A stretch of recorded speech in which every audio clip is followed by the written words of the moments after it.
Hello, welcome to another episode of Talk with One, a leadership podcast. My name is One, your host for this episode. In this episode, we have a guest who is not only a teacher, a coach, and also a thought leader, especially in leadership agility. And I really appreciate this guest who helped me to shift in a few areas. For example, he helped me to see that it's possible to have a deep connection over Zoom call and helping me to learn about developing inner capacity for the leadership agility. And I would like everyone to welcome the guest for this episode, Michael Hermann. Welcome, Michael. Thank you, Shuan. It's good to be with you. Good to see you. There's one thing that you would like us to know that I have not shared with the audience and the listeners? I live in Stockholm, Sweden, with my Swedish wife and our little puppy. Yes. And I also realized that you are not Swedish, right? That's correct. I'm American. Yes. Yes. I Well, think. there's an American in Paris, and now there's an American in Stockholm. Mm-hmm. Yes. Thank you for sharing that background information. Um, there's one topic that I have that we have discussed before, and this topic is getting more popularity, and is vertical development. Vertical development. Yep. Yes. And I'm curious, what is vertical development for you? Well, maybe I'll say just a little bit about my understanding of vertical development from the research, and then I can address that more specific sort of question. Vertical development, most simply put, has to do with the way in which we make meaning of our experience, and so that is the vertical domain of consciousness, you could say, right? So in a sense, we're talking about consciousness here. We're talking about awareness. We're talking about mental and emotional capacity. And there are the things that we do, right? The actions we take, the decisions we make, all the stuff that we do on a day-to-day basis. And all of that is informed, you could say, by a kind of operating system. And that operating system is determined by the beliefs, the assumptions, the theories, the stories that operate in the background that have been accumulated over a lifetime that determine how we make sense of our world. And vertical development refers to a learning path that helps us grow and develop our meaning-making complexity, which is to say, our capacity to make sense in the face of more complex issues, challenges, situations, and circumstances. And when I say make sense, I don't mean just cognitive sense, but also emotional sense, like how we're, what level of emotional and psychological complexity are we able to deal with? All of that falls within the realm of vertical development. And vertical development is about growing our capacity for making sense in all the ways I just described in the face of complexity. Mm. I sense that you have referred to the word complexity a few times, and we all know that uh, in the past 2 years, our world getting more complex, and therefore there's a sense that putting pressure on leaders. Yeah, yeah. So maybe share with us, how does Whitical development related to leadership development? Yeah. So, so typically, or more traditionally, when we talk about when we talk about leadership development, we talk about helping leaders develop certain sorts of skills. Like, for instance, it could be skills in communication. It could be skills even in, like being a more, quote, facilitative leader, being a less command and control sort of leader and a more of a facilitative leader. So there are any number of skills that traditionally we think about when we think about leadership development. And there are all kinds of leadership programs that deal with this. Most of the literature on leadership development operate in that domain, the domain of greater skillfulness, greater ability, the ability to take decisive action, for instance, the ability to communicate clearly with other people. And and what I found in my early days of training leaders and managers is that approach to training hits a wall at some point. Like managers and leaders may go through such a training, say being a more facilitative leader or being a better communicator, but they end up not being able to do those things. When they get into the heat of the moment in their work life, they are unable to exercise those skills and abilities and competencies which we believe that they learned in whatever workshop or coaching or whatever. So, and what I started, and so I had been a student of the work of Robert Keegan, who is a developmental psychologist, and he and many other people have done research into the nature of, what happens in a moment by moment basis, when we decide what action to take, when we decide what's the right action, when we what we pay attention to, what we notice, all of that is determined by that inner operating system that I was referring to a moment ago. And so more and more, we're finding that leadership development needs to include not just horizontal development, which is, learning new skills, new abilities, new competencies, becoming more decisive, becoming better communicators. All of that is, you could say, is in the dimension of horizontal learning. Yes, important, but by itself insufficient if there isn't similar work being done in the vertical domain, which is to help leaders grow their complexity of thinking and sense making such that they're actually able to exercise those more advanced skills in the moment, in the complex moments that present themselves to leaders and managers, all the time. So maybe let me summarize what I understand from your sharing. Vertical development is about handling complexity in the meaning making. Yes. And in this environment, sometimes leaders need more than skills. And you talk about making decisions from moment to moment. Maybe share with us an example. How would a vertical developed leader respond to a situation? Okay, so I'll just pick, kind of a fairly common example.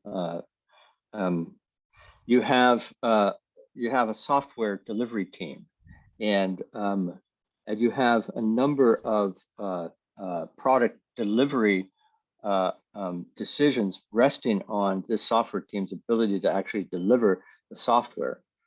And you have a situation in which the team is like really behind. And so that's a moment of complexity, right? Now, somebody with, so one manager, one leader might approach this by, asking the team to work more hours. Yes. Or longer hours, or work weekends, or maybe just like pressuring them to work harder. You guys are just not working hard enough, and or a similar manager or leader might add more team members to the team, to increase quote unquote the capacity of that team. So you can see that all of those sorts of actions and decisions are informed by kind of logic. And the logic here is that, well, if people work more hours, and if we add more capacity by adding more team members, we're going to increase the ability of that team, or we're going to increase the odds that that team is going to be able to deliver more quickly and rapidly. And the problem is that sometimes that works. Sometimes that logic actually yields results that work, right? And so leaders and managers then become encouraged, and they believe that that is the correct sort of logic. But then at some point it doesn't work. Yes. And so that leader is now faced with an anomaly. And that anomaly is an indication of a gap between the capacity of that leader's inner sense making, their vertical, where they are in their vertical development. There's a gap between where they are in that and where they need to be in order to be able to generate internally the logic that can meet the anomaly of this moment. Mm. And so, for instance, an example of such a logic might be to look more broadly systemically in the organization. What is it that might be impacting the team's ability to deliver? Mm-hmm. What about our culture might be impacting how the team works together? Is the team actually able to work together? Are they collaborating? Mm. And so all of these questions then become the basis for a kind of inquiry. And functioning in that inquiry, we can discover things that we wouldn't otherwise discover. It might also focus on helping the team make their own decisions, and including how they're going to work. There may be some constraint in how the team is able to work. Mm. Now, all of these sorts of questions point to a different kind of inner logic, an inner logic that doesn't see things quite so much as black and white as that earlier logic did. Mm-hmm. And this later stage, we would say this would be a later stage, you could call it an action logic, which is a theory of action, like a kind of inner theory as to how things work. So the more, the later stage logic, or the later stage meaning making, yields a greater capacity to deal with this apparent anomaly. Mm. What I gather is the leader might shift from trying harder, like working longer hours or more people, to seeing the situation from a bigger perspective. Yes, right, that's right. Yeah, that's right. I'm curious, what would help them to shift? What would help them to shift? Okay, so now we get into a different part of this conversation, right? And I just want to, before we go there, I want to take a moment to just reflect on something you just said, which was for me really incisive, which is that that they, in this case, we have a meaning making that shifted from, kind of a linear causality, a linear notion of causality, which is that if you have people work more hours, you add more people to the team, that will increase the capacity. Well, we know from all kinds of research that it doesn't work that way, right? Oftentimes teams even become less productive. Of course, there is the occasion when that's not the case, but oftentimes it is the case that leads teams to becoming less productive. And to shift from that more narrow sort of linear causality, that thinking that is informed by a kind of linear causality, to a bigger perspective, which is to be able to see the team's performance within the context of the larger cultural, organizational environment, or to help the team become more collaborative. That larger perspective, it's opening the lens to be able to see the greater complexity of the world around us. And then from there, whatever action feels right will come from that more broadened perspective. So I just wanted to just to amplify that point that you make, because it's really an important way of understanding these different levels of vertical complexity. Yes, I really appreciate that you holding us together by sharing your meaning making with me, and so that I may understand where you are coming from and where you are, and also collectively, right? So maybe share with us one challenge that I always heard about, that, like, for example, we talk about when the team is maybe not performing up to expectation. And one comment I usually heard from leaders are, I'm under a lot of pressure. It seems that we are in some kind of cocoon or constraint, and they may hear the shifting sounds possible and sounds reasonable, but seems like there's the fear kind of come with this realization. Is it there's some way you can help the leader to, I won't say shift, I think at least consider this possibility? Yeah. Okay, good. So that's a version of the question you asked a moment ago, which I was okay, good. So let's go there. It's a complex question, and because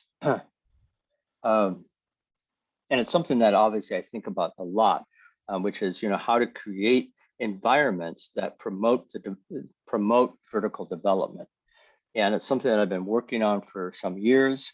And it's not enough to tell people theories of adult development, because that just what happens is that people use the already existing logical categories to put it wherever they might put it, and it doesn't change anything. And so we want to be clear what we mean when we say a shift in meaning making, right? Or a shift in kind of the vertical dimension of our psychology, right? And what we really mean by that is that people find themselves, so when that sort of vertical shift happens, and it happens, throughout much of our life. So if you look at childhood, throughout childhood, children have moments where something has shifted in terms of the vertical meaning making, the way they make meaning of the world. So I want to just, for instance, when a child, a very young child, when they say are at the top on a very high building, they'll look down and they'll say, look at all those people who are ants down there.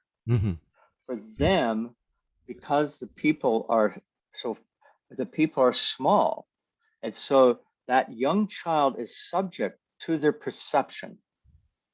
And so they have, and that's a vertical capacity. That's a vertical meaning-making capacity. And we wouldn't say necessarily that the younger child is stupid. It's just that their way of making sense in a moment by moment, in their moment by moment experience, it hasn't developed to the degree that it does with an older child who will say something like, look at all those people down there, they look like ants. That older child recognizes that his or her perception of these people being small is a product of the fact that they're far away, Yes. that they're way down there, right? And so that constitutes a kind of breakthrough for the child in their meaning making.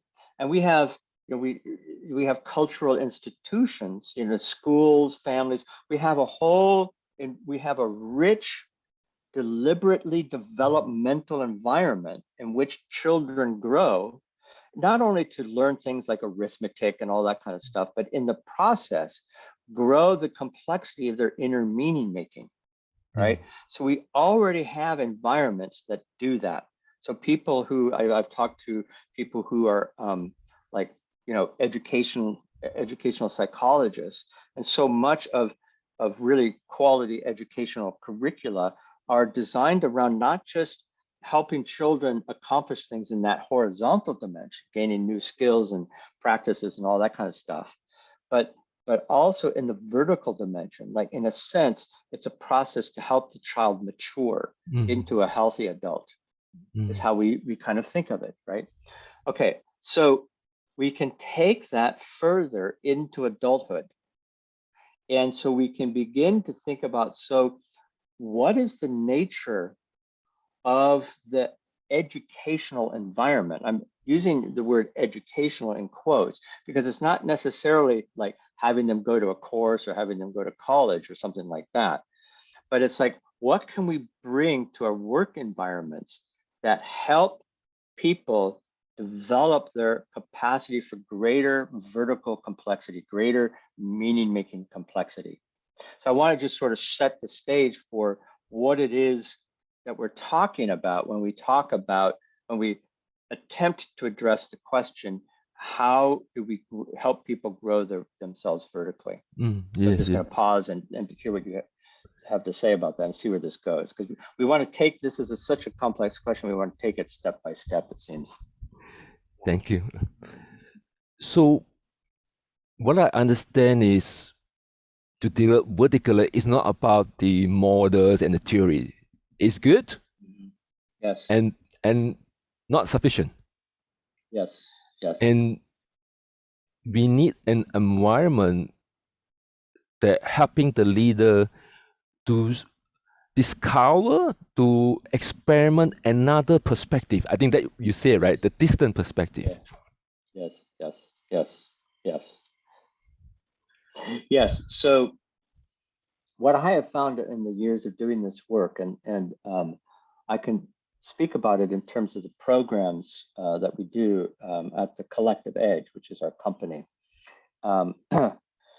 that we create these cohort programs in which essentially three things happen. The first thing that happens is that people enter into a manner of dialogue that generates what in developmental psychology or transformational learning they call a disorienting dilemmas. So a disorienting dilemma is a realization that how we are thinking about a particular situation is insufficient for us to be able to effectively deal with that situation. So it's a recognition that our old categories no longer work. And so there's a kind of, some people experience this like there's a bit of discomfort with this. Yes. And so now, so that's the first of these three elements of a deliberately developmental environment. So we're describing a deliberately developmental environment. One of the places that this can happen is in a cohort program. But one of the things I'm going to be working on increasingly in the coming years is how to bring this so that it's a natural part of organizational development, if you will, right? Yeah. The second element, so the first element is to engage in a kind of a dialogue that, in a sense, deliberately confuses known categories for making sense and invites people to entertain or consider new perspectives. And the consideration of these new perspectives has the effect of pulling people into a more potentially more complex way of categorizing things. So it's a process of first recognizing the insufficiency of current categories, and then very explicitly inviting people into the sort of embrace of a new set of categories, which new set of categories make possible greater complexity of meaning making. So that's the first element of such an environment. There are two more elements, but I just want to check in with you to find out, like, how is that? Because this is probably the most complex part of this conversation. Maybe I share with you an example with my own experience. Okay, great. That would be great. For example, I'm actually promoting plant-based diet, right? So I used to say that how good is plant-based diet? And it seems that the response are not really warm, or at best can say lukewarm. So I try harder to explain to more people, or maybe different way of explaining. And after a period of time, I see the gap, right? What am I doing is not effective. It may create some interest, but not too much. And that's where you said that this environment helped me to see the gap in what I am doing. Yes. Yes, exactly. So, and I would bet that the seeing of that gap and the sort of moving through that gap affected not just how you operated within the world of plant-based diets, but within all aspects of your life. So a meaning-making shift applies to all aspects of one's life. You might be working on it in relation to a specific issue, right? But what happens is that since it's transformative, it literally shifts the meaning-making substructure, the meaning-making operating system by which you relate to everything. And yes. I guess I would ask you, if you found that to be the case, that this inner transformation didn't just apply to plant-based diets. Yes, I think it applies to many change program, especially yes. There's a vision behind it. Yes. And what do you think is the second point beside seeing the disparity and the gap? Right, great. So getting back to the three elements. So the second element is that this happened within a social environment in which there's a quality of psychological safety and psychological challenge.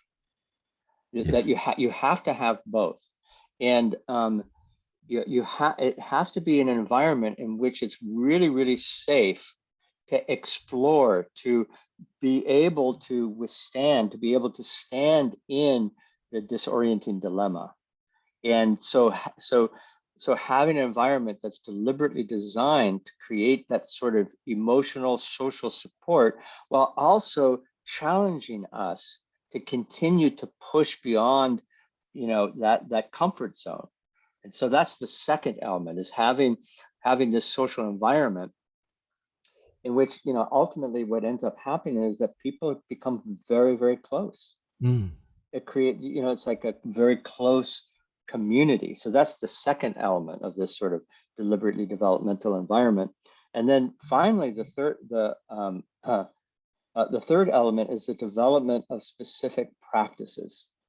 So particularly conversational practices that, at least in the approach to this that we take, we find that relationship and conversational practices are the most powerful medium to continue to push the envelope for ourselves, to continue to explore for ourselves. And so there are very specific conversational practices that are designed, we call it deliberate sense making.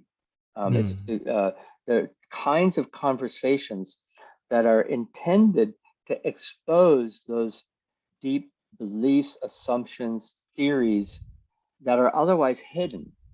And so there's a certain friendly conversational practice that helps us to do that. And so when you put all those three elements together, you know, the sort of dialogical unraveling of people's known categories, the creating of a social environment that is provides support, both support and challenge, and a set of tools and practices that help people continue to expand. It creates an alchemy that can be really powerfully transformative. Wow, very thanks for sharing this perspective. Maybe I can share how would I apply in the case that I have just mentioned, the plant-based diets. I think one challenge for me as a change maker is like my assumption is they don't see, they don't know the benefits of plant-based diet. That's my assumption. I think that's the assumption has been with me for a long period of time. And I will need an environment to be comfortable with myself. Right. So I'm just going to interrupt you just for a second because I want to clarify. I want to take a moment to clarify the nature of the kinds of assumptions that you're pointing to, because an assumption operates as an assumption to the degree that we don't notice it. That we don't use our assumptions, right? It's not like assumptions aren't things that we turn to consciously. In a sense, you could say that they use us, that they operate in the background, that literally structure the way in which we think about things. And for you, it's a way that you think about people who are not willing to entertain a plant-based diet. So I would suggest that that was an assumption that was so that you just didn't even notice. You just assumed that's how it was. So I wanted to just clarify the nature of assumptions here. Thank you. Sorry to interrupt. Yes. So once the environment helped me to see my assumption or belief, and I need someone to, I would think that there's a term I would like to use, stir me up. Not letting me in my comfort level continually believe what I'm believing. And this stirring up is not like a cause or like somebody tell me what to do. It's through the conversation that I realize that beside the one that I just shared, there could be many belief and assumption. And another one would be, I don't have money, I'm powerless. All these contribute to my feeling that as a change maker, I feel the stress and the frustration. And I need to realize that all these contribute to how I make the meaning from this phenomena that they don't get it. Yeah. And can you see? So thank you for sharing that, Shuan. That's really that's a beautiful example of how this works. Because can you see how can you see how each moment is shaped by all of that? Yeah. And we're literally run by that. And for you to see that, oftentimes just to see how we're being run by those inner assumptions and beliefs about ourselves, about the world, about how things are, you know, to be able to see that we're being run by that is the beginning of that shift toward a more complex way of understanding and relating with reality and with yourself. Yes. And we have talked close to 40 minutes. Maybe I can recap back using the example that you share. I think you said a share example, a leadership challenge, right? The team may not delivering what is expected. And the importance for vertical development is to see that the challenge is not what it seems to be. It's not about lack of manpower or they are not working harder. Yeah. And to see another perspective, we need a safe environment to challenge our assumption and also to uncover what has been hidden to the leaders and us. And we also need some kind of safety to, I won't say shift, at least pondering there's a possibility, there's another approach that we have not considered. And that safety, I think, is very important because if I'm not safe, I don't feel that there's a new possibility. I will try harder with what I know. And that's where the 3 point of the environment to help me to see the gap, to help me to feel at least safe enough to experiment with a new approach. And thirdly, is through the dialogue help me to be with me in this journey rather than saying that, okay, you're done, so you're on your own. Yep. And until the next developmental challenge comes your way. Yes. I mean, great. That's a really wonderful summary, Shuan. That's really beautiful. It's great. I think we should explore today a bit about vertical development. I'm sure there are more.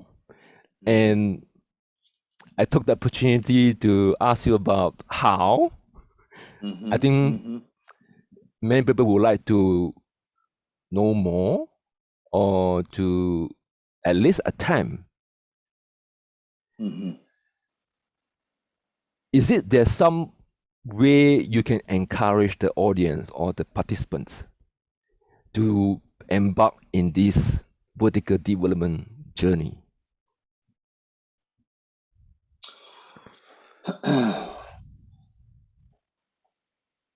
I'm giving this some thought because I want to be able to say this, succinctly.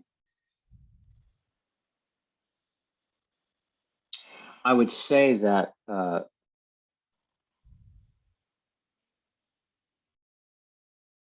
that you want to create an environment. It could just be a buddy. It could be, maybe a small group of people in which what you're doing is you are examining the assumptions.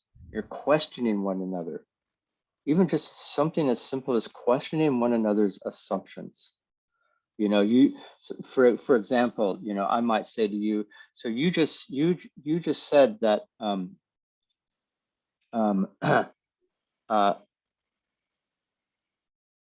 that you didn't have enough money to do such and such a thing.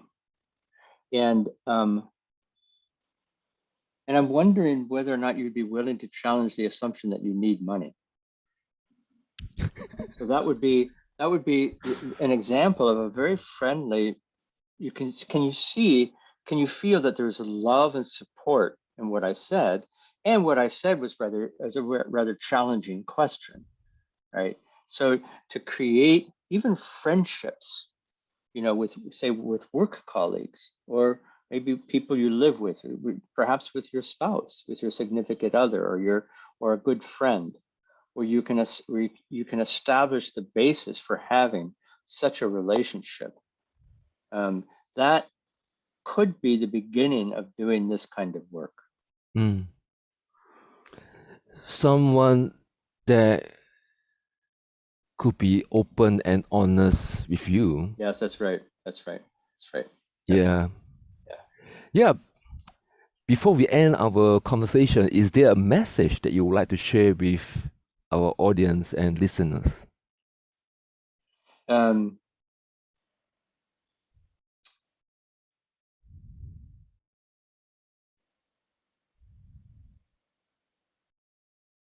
just kind of getting present with what that might be.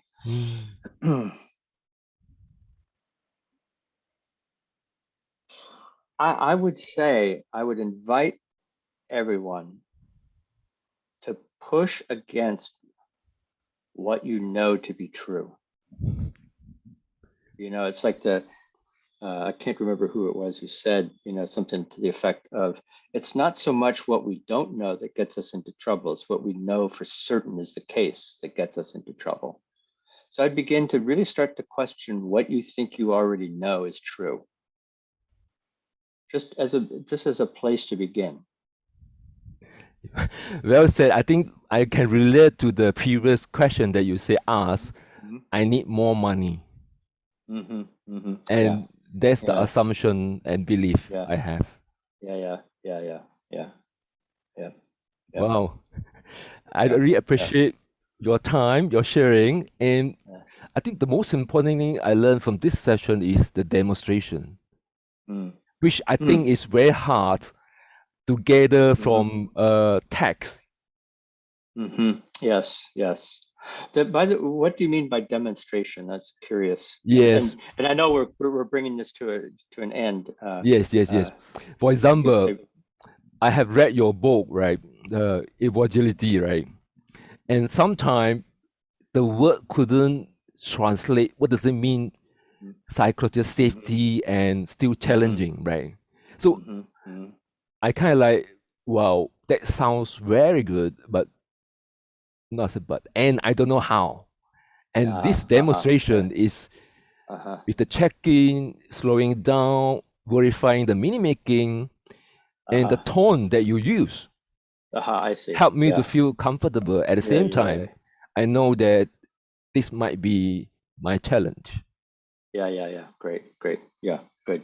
Yeah, thank you for that, for recognizing that. That's great. Yeah, yes. Because that's what it is. It's not. It's ultimately it's about how we're being. It's a way of all of doing this kind of work it has to do with how we're being. It's not mechanical. It's not, you know.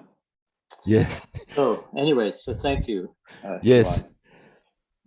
Is it there some way for us to close this session? Any suggestion? No, I think just what I said, you know, the invitation to people to just, you know, to just notice what you think is absolutely true about that person, about your work colleague, about your boss, about the leaders in your company, and consider that it may not be true. May not be. I'm not saying it isn't, but consider it may not be true. Yes. I'm start thinking what I might be living now. Thank you, Michael. Have a great day. Okay.